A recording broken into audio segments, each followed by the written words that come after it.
The Grand Council chamber fell silent as the final human delegate's footsteps echoed through the crystalline halls of the Galactic Assembly. Kendall watched from her observation post on the third tier, her fingers gripping the railing until her knuckles turned white. 23 cycles she had served as the archival keeper, and never had she witnessed such a profound moment of collective fear. Roman stood beside the central podium, his usually composed features betrayed by the slight tremor in his hands. As the Council's chief mediator, he had spent the last 3 solar periods attempting to prevent this very outcome. Now, as the massive doors sealed behind Ambassador Chen, the last human to set foot in this chamber, Roman felt the weight of failure crushing down upon him. "They're really gone," Kendall whispered, her voice barely audible above the nervous chittering of the insectoid, Rixian delegation. The Galactic Council had existed for 47,000 standard years, a monument to cooperation among hundreds of sentient species. They had survived wars, plagues, dimensional rifts, and cosmic catastrophes, but nothing in their vast archives had prepared them for this, the complete and voluntary withdrawal of humanity from galactic affairs. Roman cleared his throat, attempting to call the session to order, but his voice cracked. The delegates, usually so quick to argue and posture, sat in unprecedented silence. The Coldrith ambassador, a being of pure energy who typically radiated confidence, had dimmed to a barely visible flicker. Even the warlike Threxians, who had once threatened humanity with annihilation, seemed diminished in their seats. "We must assess the implications," Roman finally managed, his words falling like stones into still water. Kendall descended from her observation post, her role as keeper requiring her to document every moment of this historic session. As she moved through the rows of delegates, she could feel their dread like a physical presence. It pressed against her skin, thick and suffocating. The truth was simple, yet terrifying.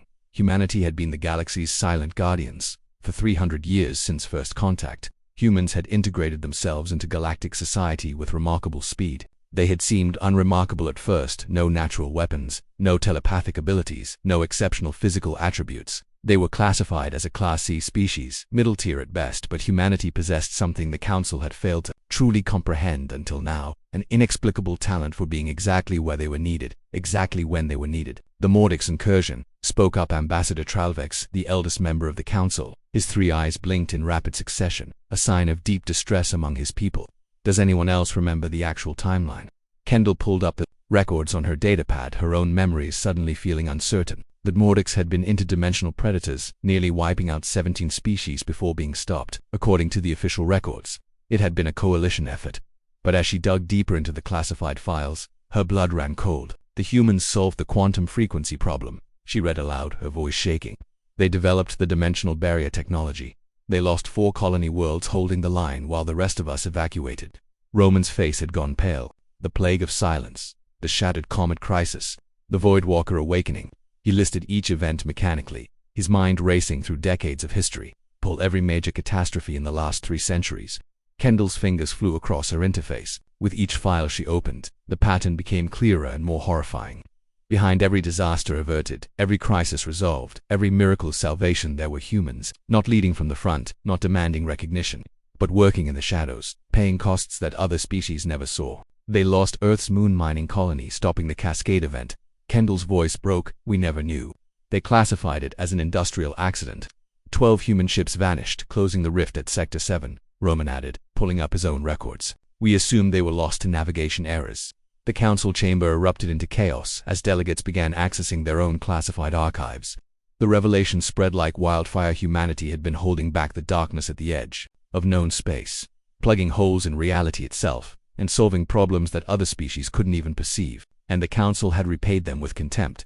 Kendall remembered the debates from recent cycles, proposals to limit human expansion, accusations of human interference, demands that humanity know their place among the older, supposedly wiser species. Roman had argued against every measure, but even he hadn't known the full truth. "Why didn't they tell us?" demanded Ambassador Cathrix, her crystalline body resonating with distress. Roman understood, even if he didn't want to, because we wouldn't have believed them. Or worse, we would have become dependent, expectant. They didn't want to be saviors. They just wanted to help, and we drove them away. Kendall finished softly, as if on cue. The Council's defense network began registering anomalies, subspace tiers forming in previously stable sectors, energy signatures that had been dormant for centuries suddenly awakening. Without humanity's constant, unseen intervention, the galaxy's carefully maintained balance was already beginning to fracture.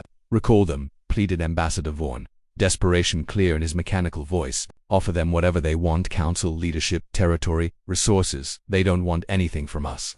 Roman interrupted, his voice heavy with resignation. "That was always the problem. Humanity never asked for payment or recognition. They just wanted to be treated as equals, as partners, and we couldn't even give them that. Kendall looked at the empty space where Ambassador Chen had stood just moments ago. The human had delivered humanity's withdrawal notice with dignity and grace, despite everything. No threats, no demands, no recriminations, just a simple statement: "We're going home. Good luck." The Grand Council sat in their gleaming chamber, surrounded by technology and wisdom accumulated over millennia, and realized they were children playing at civilization. Humanity had been the adults in the room, and they had asked those adults to leave. Now the galaxy would learn what darkness looked like without humanity, standing in the gap. Roman met Kendall's eyes across the chamber, and in that moment, they both understood the terrible truth: humanity had left, and the galaxy didn't know how to save itself. The council stood in silent dread, waiting for a reckoning they were utterly unprepared to face.